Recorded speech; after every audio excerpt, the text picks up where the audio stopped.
Hello friend, welcome back to my channel. তো প্রত্যেক দিনই তোমাদের ডেলি লাইভ ভিডিও দেখায়, তো আজকে তোমাদের সঙ্গে একটু রান্না শেয়ার করি। সেটা হচ্ছে স্টাফিং আলুর দম।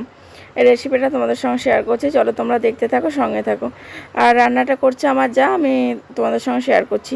আলুগুলো আমি কেটে দিচ্ছি ওকে, আর আলুটা রেডি করে দিচ্ছি, আর বাকি পুর ভরা থেকে রান্নাটা পুরো ও করবে, আমি করছি না। দেখো অর্ধেকটা আলু কিন্তু এখানে হয়ে গেছে, আর বাকিগুলো করছি। তো কীভাবে আলুর মধ্যেখানটা বার করছি দেখে নাও, যাতে পুরটা ঢোকানো যায় সেরকমভাবে মধ্যেটা একটু গর্ত করে নিচ্ছি। আর বন্ধুরা, এটা হবে নিরামিষ, তার জন্য পনিরের পুরটা দেব। কারণ নিরামিষে পনির ছাড়া কি দেবো বলো, নিরামিষে পনির ছাড়া তো ভালোও লাগবে না। ওই জন্য পনিরটাকে গ্রেভির মতন করে নিয়ে পুরটা বানানো হবে, সেটাই দেওয়া হবে পুর। আশা যারা খায় তারা অনেকে চিকেন দিয়ে করে, তারপরে অনেকে অনেক মশলা টশলা দিয়ে করে, কিন্তু আমাদের যেহেতু নিরামিষ হচ্ছে আজকে, তার জন্য পনিরের পুর দেওয়া হবে। পনিরটাকে গ্রেট করে ওটাকে মশলা দিয়ে গ্রেভি করে ওটাকে পুর দেওয়া হবে। তো চলো, যতটা পারছি তোমাদের সঙ্গে শেয়ার করছি।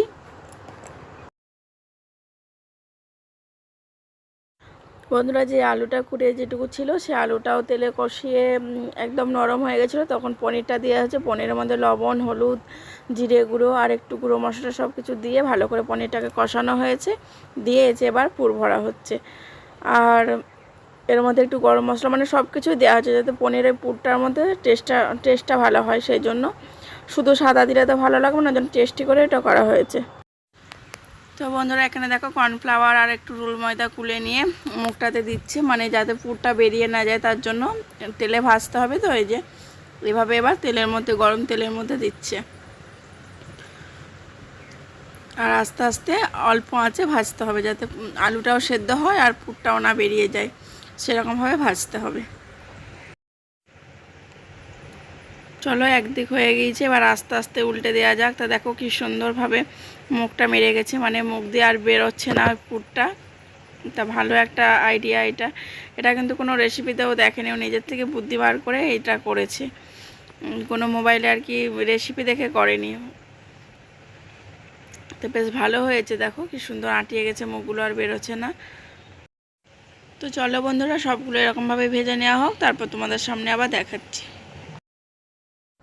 বন্ধুরা, তেলের মধ্যে ফোড়ন দেওয়া হচ্ছে, দেখো গোটা গরম মশলা, তেজপাতা আর শুকনো লঙ্কা ফোড়ন দেওয়া হয়েছে। আর মশলাটা হচ্ছে গ্রেভি যেটা হচ্ছে সেটা হচ্ছে আদা, টমেটো, কাঁচা লঙ্কা, আর হচ্ছে চার মগজ, কাজু, কিশমিশ, আর গুঁড়ো মশলা, জিরে গুঁড়ো, ধনে গুঁড়ো, এগুলো দেওয়া হয়েছে অল্প করে।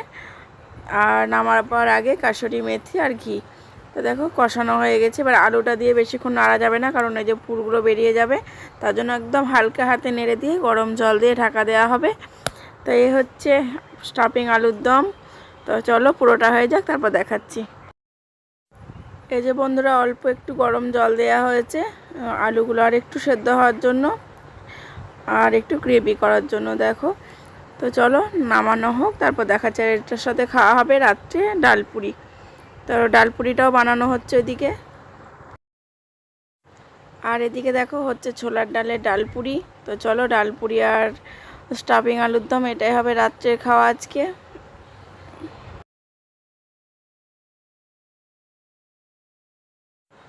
এই যে বন্ধুরা, স্টাফিং আলুর দম রেডি। তো কেমন হয়েছে কমেন্টে অবশ্যই জানাবে, ভালো লাগলে একটা লাইক করে দিবে, আর আমার পাশে থেকো বন্ধুরা। এখনকার মতন টাটা, দেখা হবে কালকে নতুন একটা ভিডিওতে। সবাই ভালো থেকো, সুস্থ থেকো বন্ধুরা। যারা এখনও ফলো করোনি, ফলো করে দিও।